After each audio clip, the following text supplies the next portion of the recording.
because I'm obviously neither a tech expert nor a designer myself, but I know from just remembering walking around in Saigon or in Vietnam in general that the weather compared to many other places in the world can be quite, I wouldn't call it extreme, but you reach a certain degree of heat, certain degree of moist, and then suddenly when it starts raining, it rains like, as a Dane, I've never seen anything like it, right?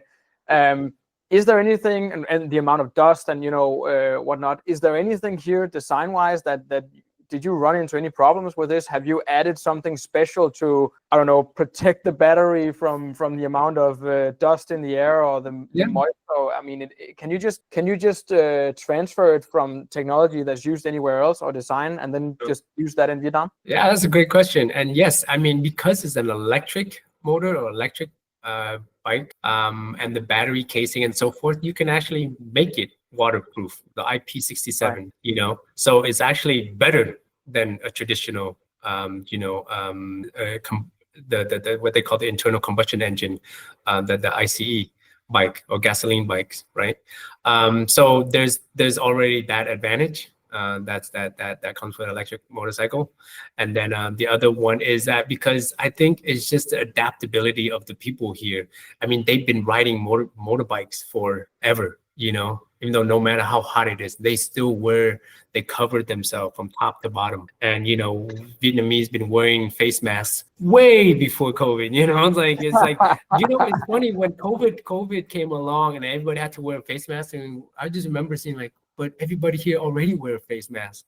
You look out on the street right now, you go outside, everybody has a face mask on because that's just, to block pollution. And people are used to that already. So, and they wear sweaters and it's like 100 degrees outside, and yet they're wearing thick knitted sweaters, like hoodie sweaters, and cover themselves with gloves and everything, just mainly protect from the sun. But their bodies and they adapt to their environment, and so I don't think there's any issues with that. And we didn't really, there's really nothing that we can consider more given the fact that they already kind of are used to that. But yeah, I think we do get a lot of rain.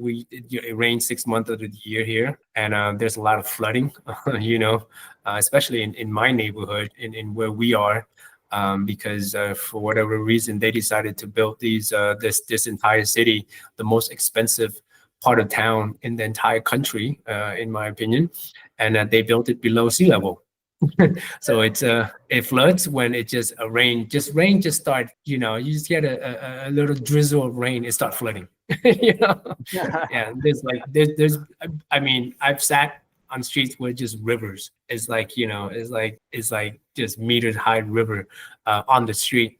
But I think that being an electric motorcycle, I think it helped because then you can, the only thing you really need to protect is the control panel that talks to the components, talks to the battery, talks to the motor, talks to everything else.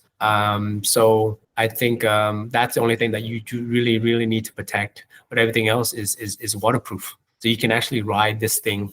I don't know if you've seen some of those electric cars that they just drive through just rivers. It's completely waterproof. So I think that it's a selling point, right, for Vietnam. So we're waiting for the day where, because my partner doesn't want to try it yet because we only have we built one prototype production so far.